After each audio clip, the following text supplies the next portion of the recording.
Guruvayur Chamundeshwari road പരിസരത്ത് തെരുവുനായ ശല്യം രൂക്ഷമായതോടെ നാട്ടുകാർ ദുരിതത്തിൽ. പ്രദേശവാസികളായ 2 വ്യക്തികൾ സ്ഥിരമായി തെരുവുനായ്ക്കൾക്ക് ഭക്ഷണം നൽകുന്നത് ശല്യം വർദ്ധിക്കാൻ കാരണമാകുന്നതായി നാട്ടുകാരുടെ ആരോപണം.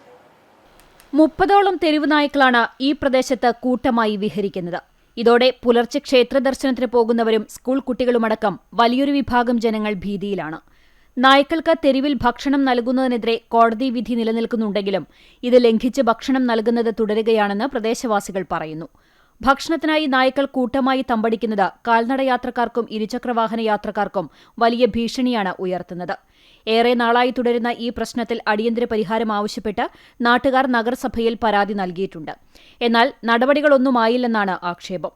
സ്കൂളിലേക്ക് പോകുന്ന കുട്ടികൾക്കും പ്രായമായവർക്കും റോഡിലൂടെ നടക്കാൻ കഴിയാത്ത അവസ്ഥയാണെന്ന് നാട്ടുകാർ ചൂണ്ടിക്കാട്ടുന്നു. 1-2 പേര് സ്ഥിരമായിട്ട് ഈ റോഡിന്റെ സൈഡിൽ കോടതി വിധി ഉള്ളപ്പോൾ തന്നെ തെരുവുനായ്ക്കൾക്ക് ഭക്ഷണം കൊടുക്കരുതെന്നുള്ള വിധി ഉള്ളപ്പോൾ തന്നെ 1-2 പേര് സ്ഥിരമായിട്ട് ഈ തെരുവുനായ്ക്കൾക്ക് ഭക്ഷണം കൊടുക്കുക. അതുകൊണ്ട് അവരവിടെ ക്യാമ്പ് ചെയ്യാണ്. നായ്ക്കൾ വഴി നടയ എത്രയോ വൃദ്ധരായ സ്ത്രീകൾ അമ്പലത്തിലേക്ക് പോകുമ്പോഴും പിന്നെ കുട്ടികൾ പോകുമ്പോഴും അവരെ ആക്രമിക്കുന്ന രീതിയിലാണ് ഇപ്പോൾ ഈ തെരുവ് നായ്ക്കളുടെ ശല്യം ഉണ്ടായിക്കൊണ്ടിരിക്കുന്നത്. ഇതിനെതിരെ ഞങ്ങളൊരു 13 വീട്ടുകാർ ഗുരുവായൂർ മുനിസിപ്പാലിറ്റിയിൽ ഇന്നലെ പരാതി കൊടുത്തിട്ടുണ്ട്.